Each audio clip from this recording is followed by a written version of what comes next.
आज हम Reliance power share का कंप्लीट एनालिसिस करने जा रहे हैं और यहाँ पे देखेंगे कि अपने को कोई बाइंग अपॉर्चुनिटी मिल रही है कि नहीं मिल रही है। जिन्होंने इसमें बाई करके रखा है उनको होल्ड करके चलना चाहिए या सेल करके जाना चाहिए। सब कुछ हम लोग यहाँ पे डिटेल में यहाँ पे एनालिसिस करेंगे। तो सबसे पहले हम लोग यहाँ पे चलते हैं क्वार्टरली रिजल्ट पे। तो अगर हम लोग क्वार्टरली रिजल्ट देखें तो ट्रेडिंग व्यू यहाँ पे क्वार्टरली रिजल्ट शो तो नहीं कर रहा है क्योंकि ये सितंबर 23 का रिजल्ट था, बट अभी दिसंबर का जो रिजल्ट आया है वो नहीं दिया है। तो हम लोग उसको स्क्रीनर से देख लेंगे एक बार, और एक बार हम लोग इसका न्यूज़ भी देख लेते हैं कि न्यूज़ में क्या बता रहा है। तो यहाँ पे बोला जा रहा है कि Reliance power widens loss in fiscal Q3, यानी दिसंबर क्वार्टर का जो रिजल्ट है ये फ़ैब 5 का रिजल्ट बता रहा है कि रिलायंस पावर का जो लॉस है वो बढ़ गया है। ऐसे ही फिर अक्टूबर 31 में बताया गया कि इंडियाज़ रिलायंस पावर सितंबर क्वार्टर कंसोलिडेटेड नेट लॉस क्या हुआ, ये नैरोज़ हो गया। मतलब कि जो नेट लॉस है वो थोड़ा-सा कम हुआ है, बट वो पॉज़िटिव में आ गया है, ये ऐसा कुछ यहाँ पे नहीं बताया गया है। तो ओवरऑल इसका जो न्यूज़ है वो नेगेटिव है, और हो सकता है नेगेटिव न्यूज़ के कारण भी अभी शेयर जो है यहाँ से लेकर यहाँ तक ये गिर रहा है। अ, तो सबसे पहले हम लोग एक बार टेक्निकल देख लेंगे, फिर फंडामेंटल जाएँगे, फिर एफआईआई, डीआई डेटा क्या कह रही है, वहाँ पे हम लोग यहाँ पे समझेंगे। तो सबसे पहले हम लोग चलते हैं मंथली टाइम फ्रेम पे, और मंथली टाइम फ्रेम पे हम लोग इसका एनालिसिस करने की कोशिश करते हैं।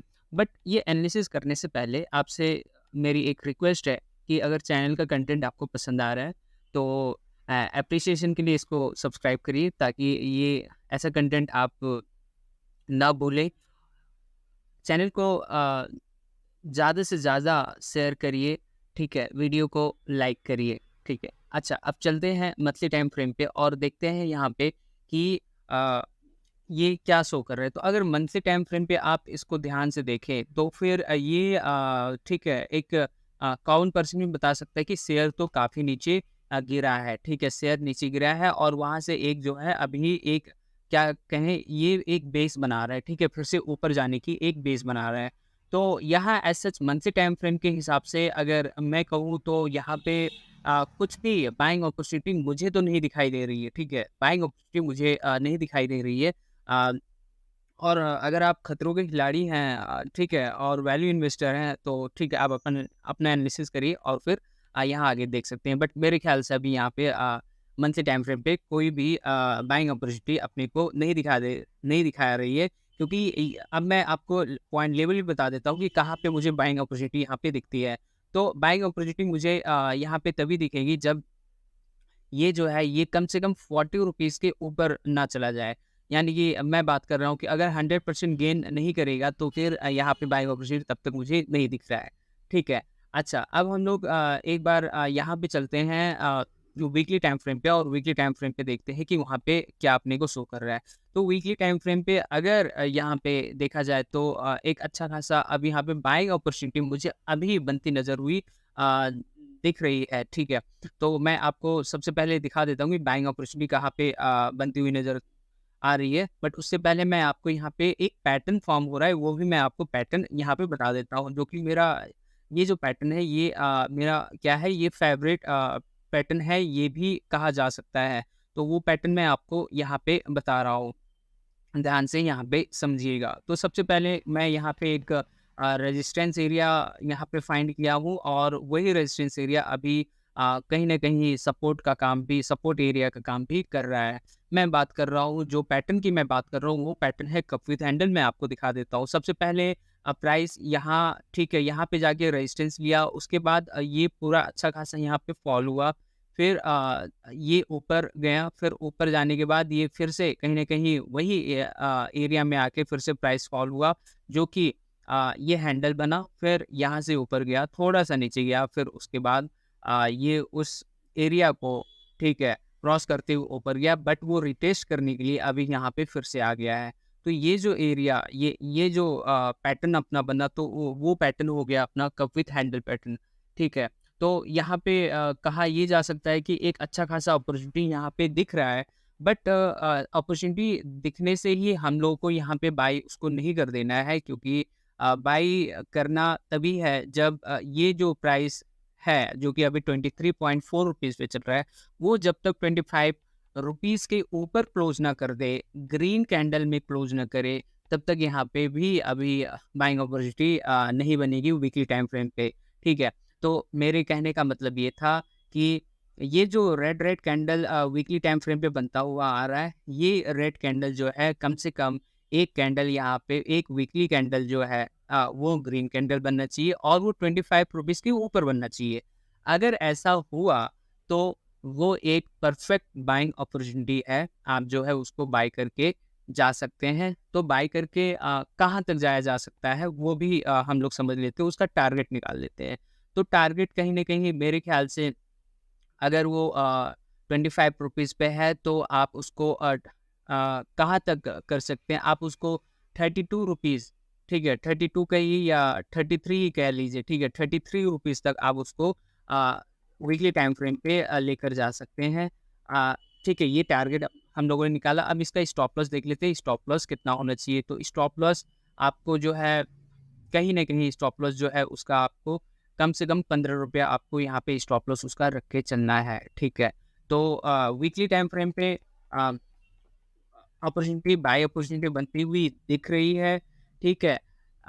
लेकिन जब तक वो 25 रुपीज़ के ऊपर क्लोज़ नहीं करे, तब तक हम लोग अभी बाय नहीं करेंगे, हम लोग सिर्फ़ यहाँ पे वेट एंड वॉच करेंगे। अगर 25 रुपीज़ के ऊपर वीकली टाइम फ्रेम पे ग्रीन क्लोज़ करती है, तभी बाइंग अपॉर्च्युनिटी है और उसका टारगेट 33 रहेगा। आप अगर बहुत ज़्यादा कंज़र्वेटिव है, तो 30 रुपीज़ टारगेट भी रखकर चल सकते हैं और उसके बाद इसका जो स्टॉप लॉस है वो 15 रुपीज़ आपको यहाँ पे स्टॉप लॉस लेके चलना है, ठीक है।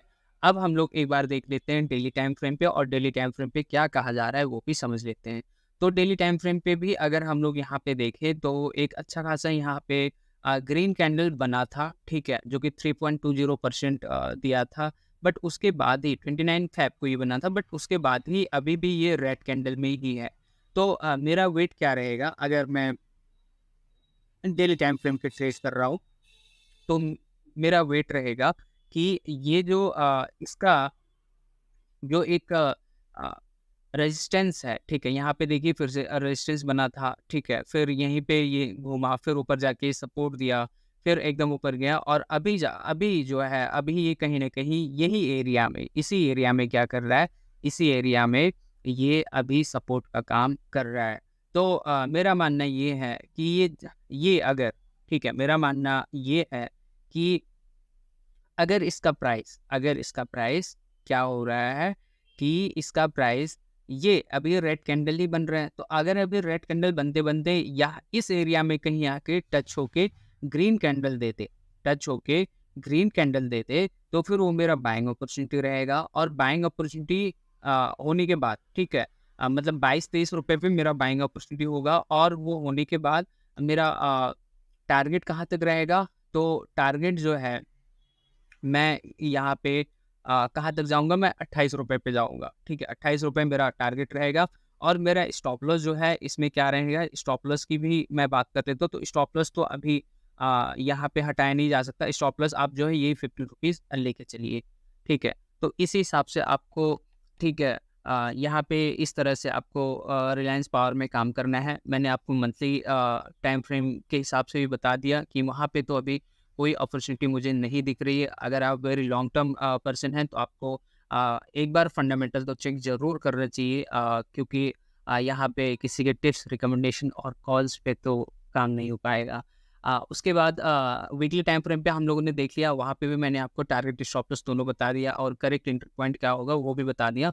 डेली टाइम फ्रेम पे तो हम लोगों ने अभी देख लिया है। अब एक बार चलते हैं इसका फंडामेंटल देख लेते हैं। तो रिलायंस पावर ठीक है ये अभी क्या है इसका अभी करंट प्राइस 23.5 पे चल रहा है, हाई लो 33.2 है और 9.05 है, मार्केट कैप 8,937 है, ठीक है। आरओसी 3.42% है, बुक वैल्यू भी 34.3 है। हम लोग नीचे आते हैं, इसका ट्रेंड देखते हैं। तो ट्रेंड अभी यहाँ पे देखें तो ऑफ कोर्स 1 साल में ये अप ट्रेंड में है, बट वो अभी रिटेस्ट करने के लिए थोड़ा डाउन हुआ है।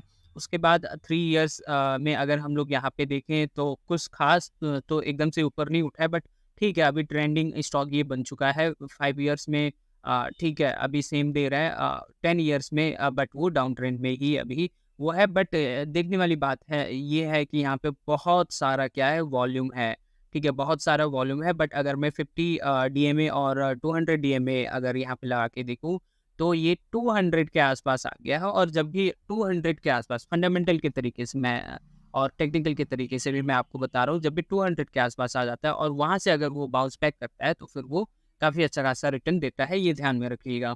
प्रोस में सिर्फ एक ही है कि बुक वैल्यू से 0.68 पर टाइम्स जो है ये कम है, सस्ता है। कॉन्स में भर-भर के हैं, 5 कम से कम कॉन्स यहाँ पे स्क्रीनर ने गिनाया है। तो सबसे पहले है company has low interest coverage ratio, ठीक है? इंटरेस्ट कवरेज रेशियो लो है, यानी कि इसका लोन ज़्यादा है, ठीक है?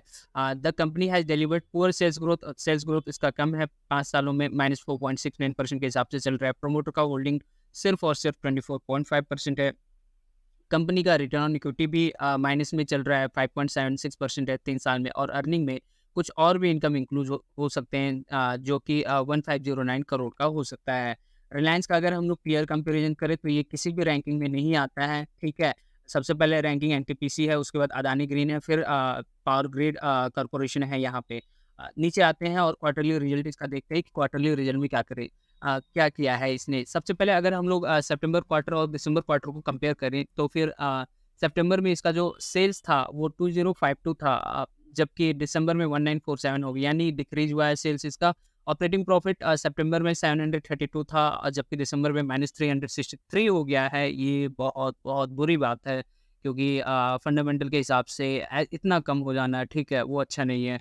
उसके बाद पीबीटी जो है, प्रॉफिट बिफोर टैक्स -138 था, जो जबकि अभी -1048 हो गया है, ठीक है? क्या ही कहने हैं, फंडामेंटल कितना मैं कहूँ खराब आया है इसका फंडामेंटल। नेट प्रॉफिट -238 से -1137, ठीक है? ओवरऑल तो fundamental quarter to quarter basis पे अगर इसको एनालिसिस किया गया है, तो फिर ये एकदम से वर्स्ट फंडामेंटल मैं कहूँगा इसको, ठीक है? कुछ भी अच्छा नहीं है फंडामेंटल में यहाँ पे। अगर हम लोग वाई-ओ-वाई बेसिस पे अगर फंडामेंटल को कंपेयर करें, तो इसका सेल्स जो था दिसंबर क्वार्टर में, तो दिसंबर 2022 में तो 1886 था और अभी 1947 हो गया है, थोड़ा-सा इंक्रीज़ हुआ है। ऑपरेटिंग प्रॉफिट 568 से -363 हो गया है, डिक्रीज़ हो गया है। पीबीटी -280 से -1048 हो गया, ये भी डिक्रीज़ हुआ है। ठीक है। -280 नहीं था, -192 था। और अभी नेट प्रॉफ़िट -247 से -1137 हो गया, ये भी डिक्रीज़ है। तो ओवरऑल अगर मैं कहूँ तो इसका क्वार्टरली रिज़ल्ट अच्छा नहीं था, वाई-ओ-वाई बेसिस पे भी अच्छा नहीं है और क्यू-ओ-क्यू बेसिस पे भी अच्छा नहीं है। तो फंडामेंटल तो मुझे अच्छा नहीं लगा इसका, ठीक है। और अगर मैं फंडामेंटल को भी देखता हूँ तो इस शेयर को बिल्कुल मैं कंसिडर नहीं करूँगा, भले ये ₹20-25 के नीचे है। ठीक है, मुझे पेनी स्टॉक लेकर मल्टी बैगर नहीं बनना है यहाँ पे। चलिए नीचे आते हैं। उसके बाद हम लोग यहाँ पे देख लेते हैं कि शेयर होल्डिंग पैटर्न क्या कह रहा है। तो प्रोमोटर का अगर यहाँ पे हम लोग देखें तो सितंबर में 24.50 था, अभी 24.50 है। सेम है एफआईआई 7.66 से 8.37। एफआईआई ने अपना स्टेक यहाँ पे बढ़ाया है, ठीक है। एफआईआई ने यहाँ पे बढ़ाया है, तो शॉर्ट टर्म ट्रेडिंग यहाँ पे किया जा सकता है, ऐसा कहना है, क्योंकि एफआईआई हो सकता है कुछ ठीक है, थोड़ा-सा ऊपर इसको लेके जाएँ। डीआई में 5.16 और अभी 5.19 डीआई भी यहाँ पे स्टेक बढ़ाई है। गवर्नमेंट का 0.01% है और पब्लिक 62.67 से 61.95 आ गया। पब्लिक यहाँ पे घटाया है। तो for very long period of time ठीक है, वैल्यू इन्वेस्टर के हिसाब से ये अच्छा स्टॉक नहीं है जब तक कि यहाँ पे पॉजिटिव रिजल्ट नहीं आता है। अगर शॉर्ट टर्म ट्रेडिंग करनी है वीकली बेसिस पे, डेली बेसिस पे, तो ये मतलब हो सकता है आप ट्रेडिंग यहाँ पे कर सकते हैं, बट जो मैंने यहाँ पे target stop loss and entry point बताया है, उसके हिसाब से जाया जाए तो फिर वो अच्छा रहेगा। तो ये था रिलायंस पावर का कंप्लीट एनालिसिस। होप सो आपको ये पसंद आया होगा। ध्यान रहे मैं कोई सेबी एडवाइज़र नहीं हूँ, या यहाँ पे जो भी इन्फॉर्मेशन दिया जा रहा है वो मेरा खुद का एनालिसिस है। आपका एनालिसिस डिफरेंट हो सकता है, बट कहना यही है कि पोर्टफोलियो को आपको डाइवर्सिफ़ाई करके चलना है और अपने रिस्क को मैनेज करके चलना है, ठीक है? मल्टीबैगर के चक्कर में रिलायंस पावर को लेकर, ठीक है, मत बैठ जाइएगा, ठीक है? कुछ भी भरोसा नहीं है, फंडामेंटल बहुत इसका खराब है।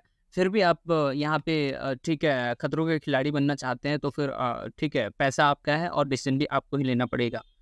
अ, ठीक है, तो बस यही था आज के लिए। आपने इतना समय दिया उसके लिए थैंक यू वेरी मच।